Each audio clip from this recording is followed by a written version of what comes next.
The journey of the United States from a collection of rebellious colonies to the world's sole superpower is a story of ambition, innovation, conflict, and strategic design. This rise was not accidental, but the result of a convergence of factors across nearly 2 centuries. A process forged in the furnaces and factories of the late 19th century's Second Industrial Revolution. World War II made it a true superpower, unmatched in military and geopolitical influence. The conflict demonstrated America's unique ability to wage total war at a distance, which collapsed under the weight of internal economic decay, nationalist pressures, and the unsustainable cost of its military competition with the U.S. The fall of its only rival left the United States in a position of unprecedented global dominance, an era often described as the unipolar moment. For the first time since the Roman Empire, a single nation-state stood without a peer competitor. Possessing the world's largest economy, its most powerful and technologically advanced military with a budget exceeding the next several countries, combined in a pervasive cultural reach. In this era, the U.S. took on the role of global leader, arbiter, and world's policeman, leading international coalitions in conflicts like the First Gulf War and interventions in the Balkans. Its vision of a world of free markets and democracy, once one side of a global contest, now seemed triumphant and universal. In conclusion, America's rise was not a single event, but a long, deliberate process, beginning with the construction of an internal economic engine powered by innovation, accelerated by 2 world wars that destroyed its rivals while elevating its own status, and cemented by the strategic construction of a global military and economic order that ultimately left it as the last superpower standing, leveraging its industrial capacity without suffering the destruction of its homeland. Even before its official entry, President Franklin D. Roosevelt's Lend-Lease Act declared the U.S. would serve as the arsenal of democracy, pouring an unprecedented volume of military equipment, more than 300,000 aircraft and 86,000 tanks, into the Allied war effort. It's not only fueled the Allied victory, but also supercharged the American economy, lifting it out of the Great Depression and demonstrating a production capacity no other nation could match. The war left the traditional great powers of Europe in ruins and their empires financially and morally broken, creating a massive power vacuum. Into this void stepped new giants with opposing ideologies: the United States and the Soviet Union. The United States concluded the war as the only major combatant with its homeland intact and its economy stronger than ever. Possessing the world's largest navy and air force, critically, it also held a monopoly on the atomic bomb, the secret culmination of the Manhattan Project. This weapon was not just a military tool, it was a stark demonstration of ultimate power, a fusion of scientific genius and industrial might that would define the immediate post-war era and give the U.S. an unparalleled strategic advantage. 4 key innovations acted as catalysts for this economic explosion: a global ideological, political, and economic struggle against the Soviet Union. In confronting the USSR, the U.S. actively built a new global system to contain communism and promote its own model of democratic capitalism.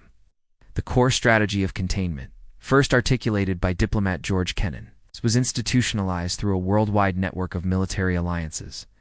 The most important of these was the North Atlantic Treaty Organization, whose Article 5 clause declared that an attack on one member was an attack on all, binding the U.S. to the security of Western Europe and solidifying its leadership on the continent simultaneously.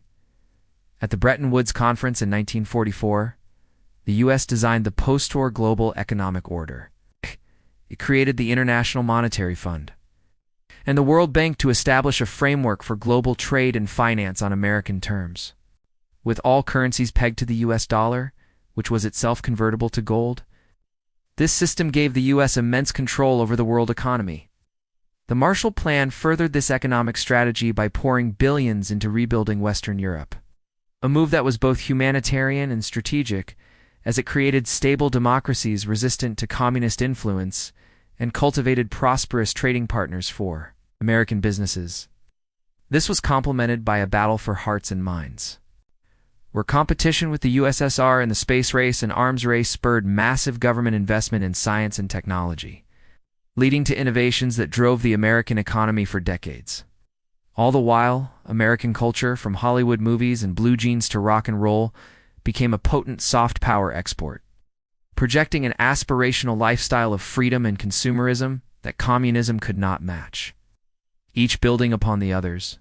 The invention of the Bessemer process, for instance, was revolutionary because it allowed for the rapid and inexpensive mass production of high-quality steel, a material that became the very skeleton for a new America of railroads, bridges, and the first skyscrapers.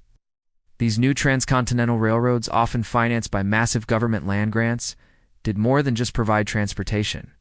They stitched a continent-sized nation into a single, unified domestic market, the largest in the world. This integration allowed for the efficient exploitation of the West, its vast natural resources, and seamlessly connected raw materials to the industrial centers of the East. The discovery and commercialization of oil by figures like John D. Rockefeller provided the essential lubricant and fuel for this machinery of the industrial age, with his Standard Oil Trust pioneering ruthless business tactics to create a near-total monopoly. Simultaneously, the work of inventors like Thomas Edison and Nikola Tesla unleashed the power of electricity. Edison pioneered direct current. It was Tesla's alternating current system that proved superior for long-distance transmission, enabling the creation of a national power grid that transformed daily life and powered factories with unprecedented efficiency. This colossal industrial growth fundamentally reversed America's financial position during World War I. While Europe's great powers bankrupted themselves in years of attritional warfare, the geographically isolated United States served as their primary supplier and banker, transforming from a debtor nation into the world's largest creditor by 1918, and decisively shifting the center of global finance from London to Wall Street, including vast geographic advantages that insulated it from global conflicts, a revolutionary economic model that prized innovation, pivotal roles in devastating world wars, and the deliberate construction of a new world order. This analysis explores each critical phase in detail, explaining how industrial might was forged, how that might was translated into global influence, and how that influence was ultimately cemented into an unparalleled position of power. The bedrock of American power was its transformation into an unparalleled economic giant. If World War I made the U.S. a global financial power, the half-century following World War II was dominated by the Cold War. The Cold War ended abruptly with the dissolution of the Soviet Union in 1991.